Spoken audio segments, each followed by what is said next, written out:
Power is power. అధికారం చేతిలో ఉందని తిమ్మిని బమ్మి బమ్మిని తిమ్మి చేస్తున్నారు కొంతమంది ప్రబుద్ధులు. వన్ సైడ్ లవ్ సాగితే వ్యవహారం వర్కౌట్ కాదు కదా. అందుకే బ్యాంక్ అధికారులతో దోస్తీ కట్టారు గుంటూరు జిల్లా రెవెన్యూ శాఖలోని అక్రమార్కులు. ఇంకేం పెన్ పోర్ట్తో రైతుల పేరిట రుణాలు లాగించేశారు. వాళ్ళ చేతివాటం వాటాల వ్యవహారం తేల్చేందుకు చివరకు సిబిఐ రంగంలోకి దిగాల్సి వచ్చింది. ఇంకేం కూపీ లాగితే కోట్ల రూపాయల భారీ స్కామ్ బయటపడింది. రెవెన్యూ బ్యాంకు అధికారులతో అక్రమార్కుల దోస్తీ.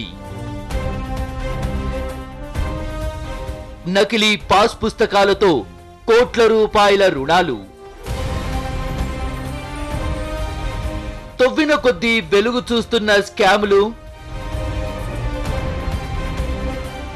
సిబిఐ ఎంట్రీతో బయటకొస్తున్న అక్రమార్కులు. దొంగలు ఊళ్ళు పంచుకున్నట్టు గుంటూరులో రెవెన్యూ బ్యాంకు అధికారులు అక్రమార్కులతో కుమ్ముకయ్యారు. కోట్ల రూపాయల స్కామ్ కు తెరతీశారు. నీకేం కావాలి నాకేమిస్తావని లెక్కేసుకుని క్విడ్ ప్రోకో వ్యవహారానికి శ్రీకారం చుట్టారు.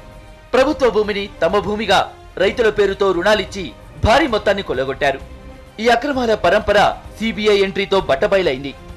బడా స్కామ్ లో పాత్రధారులు సూత్రధారులు ఎవరన్నది హాట్ టాపిక్ గా మారింది.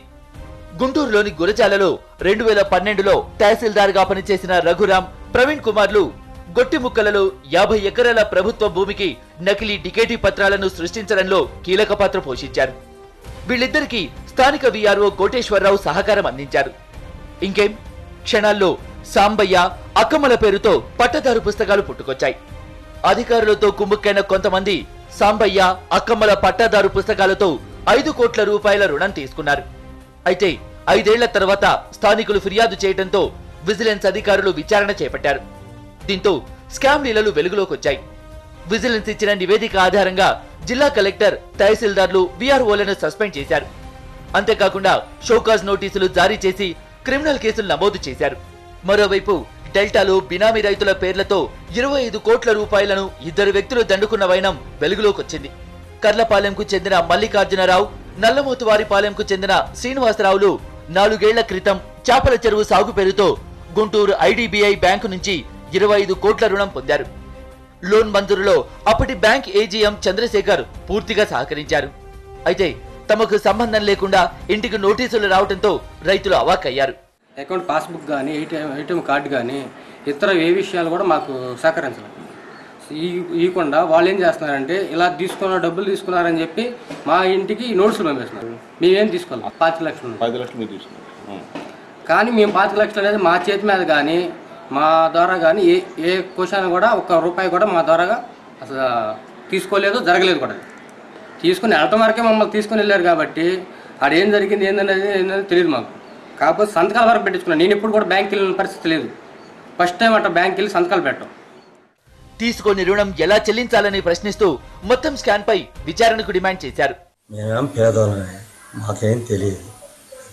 ఎంత తీసుకున్నారని వచ్చింది నోటీసు? దాంట్లో 40 లక్షల దాకా వస్తుందండి. మేము అసలు మాకు పాపం పని తెలియదు.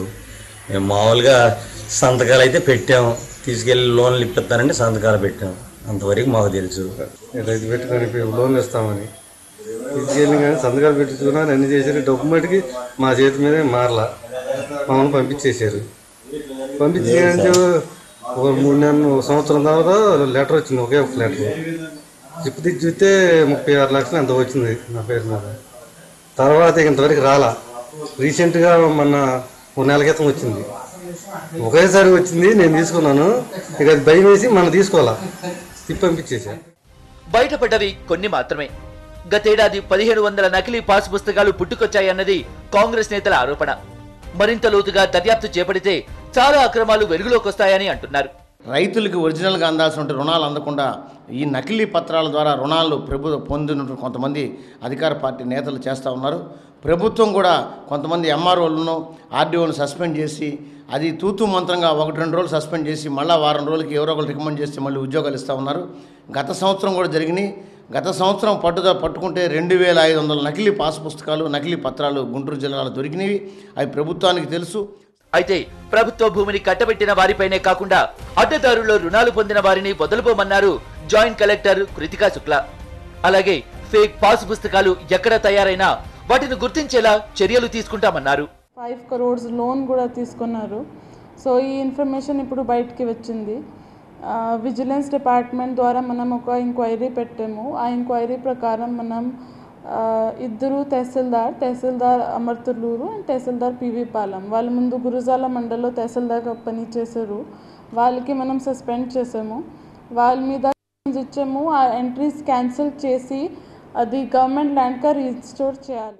సామాన్యుడు రుణం అడిగితే 1.25 లక్ష ఆంక్షలు పెట్టే బ్యాంకు అధికారులు అక్రమార్కులకు కోట్ల రూపాయలు ఎలా రుణమిస్తున్నారు?